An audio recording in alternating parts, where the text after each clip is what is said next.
tout le monde, j'espère que vous allez bien.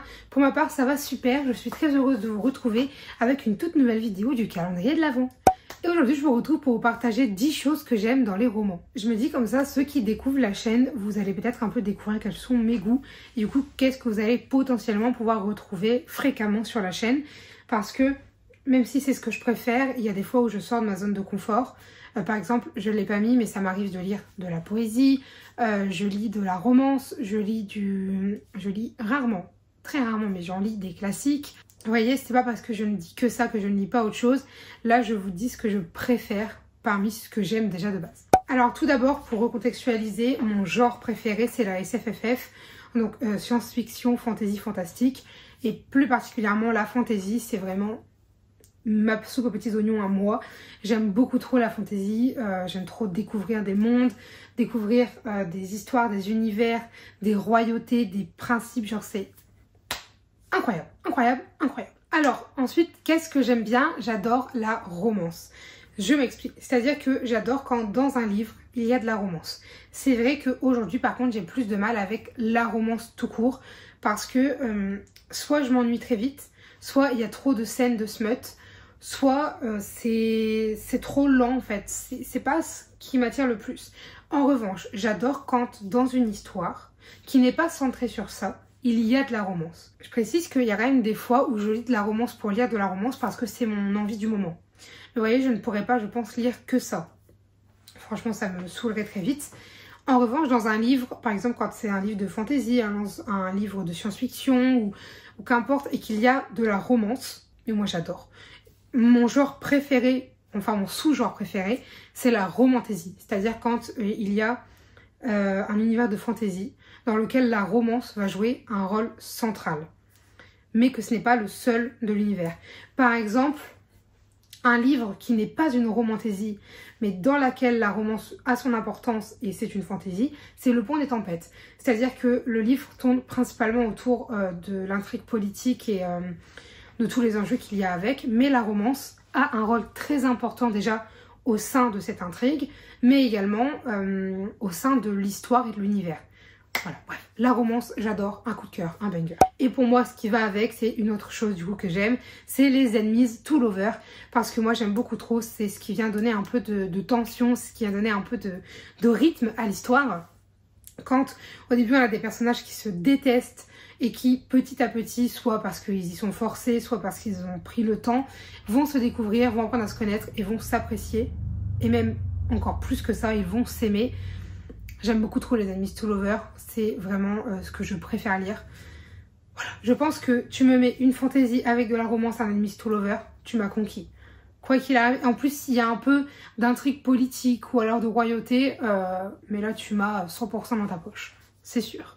Ensuite, ce que j'aime beaucoup dans les romans, c'est quand il y a la trope du garde du corps. C'est-à-dire quand on va suivre, là plus particulièrement, une protagoniste et en fait elle va avoir son garde du corps avec elle. Et quand petit à petit les deux vont se rapprocher. Alors après, là j'ai un peu élargi le champ des horizons parce que en fait c'est pas spécialement son garde du corps, mais c'est un garde en général. Oui, je suis en train de lire une histoire dans laquelle pardon, il y a un garde. Et où bon, peut-être qu'il se rapproche un petit peu, peut-être. Mais du coup voilà, quand il y a notre protagoniste et un garde, encore plus quand c'est son garde personnel, et que petit à petit il va y avoir un rapprochement, et qu'ils vont tout simplement finir par tomber amoureux, moi j'adore ça. L'exemple parfait c'est Le Sang et la Cendre. Moi j'adore parce que la trope elle est trop bien exploitée dedans. Le Sang et la Cendre, un de mes coups de cœur internationaux. C'est je pense...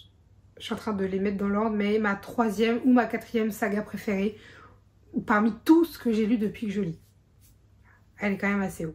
Alors ça, c'est un petit peu mon petit côté... je ne sais pas comment le décrire. Mais en fait, c'est-à-dire que c'est quand on a une protagoniste qui est badass, qui n'a pas besoin des hommes, qui sait se débrouiller toute seule et qui sait en fait agir, elle sait se protéger, etc. Mais qu'il va lui arriver un pépin et que du coup, le protagoniste va la sauver, va lui venir en aide. Et vous avez, c'est souvent ce moment où elle va finir en fait, le chapitre va finir en mode et là ça devient tout noir et toi tu sais que lui va être là pour l'aider et tout et moi j'adore ça. J'adore ça. Alors pas quand c'est trop, pas quand c'est tout le temps, mais quand ça arrive genre une fois ou deux dans le livre, une fois c'est bien, deux fois il faut que ce soit bien amené. j'adore. Là typiquement pareil, le livre que je lis, il vient de s'y passer ça. C'est ce qui m'a d'ailleurs donné envie de vous l'écrire, parce que c'est vrai que je suis en mode, c'est vrai qu'à chaque fois qu'il se passe ça dans un livre, moi je suis fan, parce que c'est un peu ce moment où la protagoniste qui pense en fait, et qui au fond est badass, hein, mais qui pense n'avoir besoin de personne, peut dire, ah en fait je peux compter sur lui. Vous voyez, c'est aussi un peu ce moment où il y a toujours ce rapprochement, où j'aime beaucoup trop ça. Donc globalement, quand le personnage badass a finalement besoin de l'aide du protagoniste, moi j'aime beaucoup. Pas quand c'est trop souvent, mais quand c'est une fois et que c'est bien mené, j'aime bien. Ensuite, un autre élément que j'aime beaucoup retrouver dans les histoires, c'est la magie. Hein. Si tu lis de la fantasy, c'est pas systématiquement avec de la magie. Ça peut être un autre univers, mais dans lequel il n'y a pas de magie. Mais c'est vrai que moi, dès qu'il y a un système de magie, de pouvoir, qu'importe, dès qu'il y a de la magie, moi j'aime beaucoup ça. Je vais pas développer plus longtemps que ça, juste, moi c'est vrai que tout ce qui est univers magique, avec des dons, des pouvoirs, des capacités spéciales, j'aime énormément. Et du coup, une autre chose que j'aime beaucoup et qui découle justement de tous ces univers un peu de fantasy, eh bien c'est quand dans les livres, on a des dragons. Oh mon dieu, les dragons, j'aime tellement ça. J'ai toujours aimé les dragons, mais là, ça fait quelques temps que je lis des romans avec des dragons.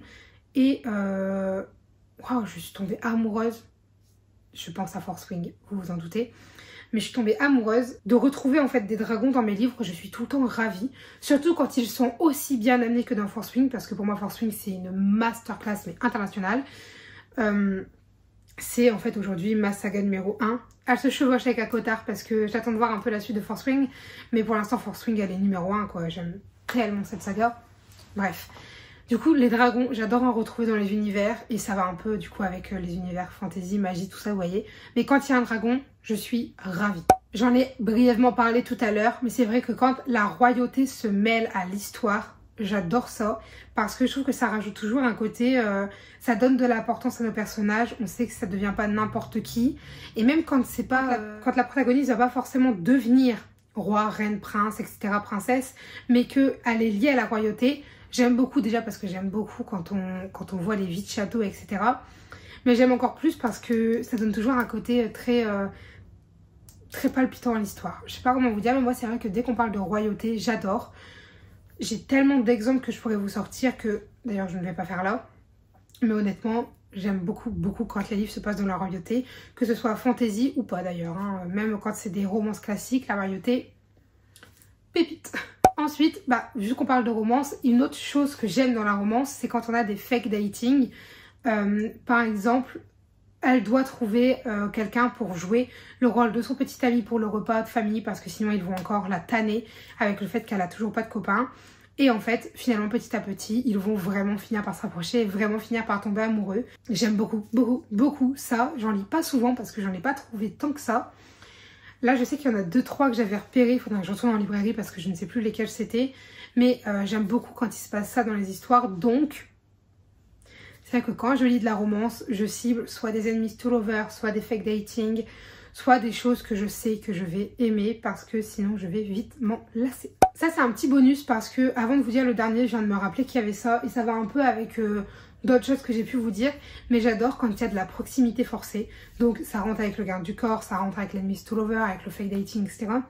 Mais quand en fait on a deux protagonistes qui à la base ne peuvent pas s'entendre, ou alors qui n'auraient pas forcément côtoyé le même chemin, on va dire, et qui par un hasard du destin, par un quelconque hasard, bref, en fait ils finissent par être liés et ils doivent du coup être ensemble.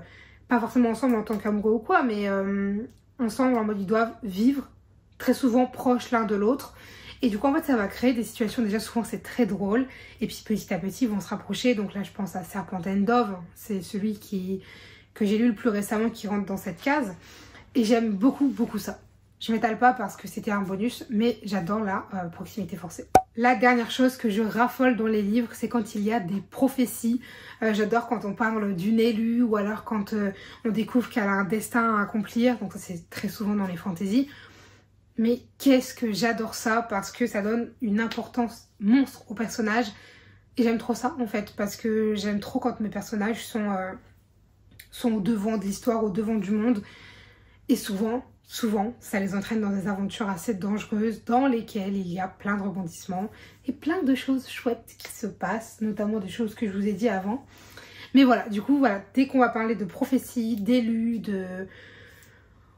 ouais, tout ce qui est un peu dans ce domaine-là, j'adore. Donc vous mettez une prophétie, de la romance, de la fantasy, un enemies to lover, avec un peu de royauté au passage. Et alors là, vous créez le banger du siècle, à mon goût. Surtout s'il y a des dragons dans le ciel. Voilà. Voilà, écoutez, j'en ai terminé pour vous dire les 10 choses que je préfère retrouver dans les livres. Honnêtement, il y en a plein d'autres, hein. J'ai pas forcément tout mis, il y en a qui me sont peut-être pas venus à l'esprit non plus.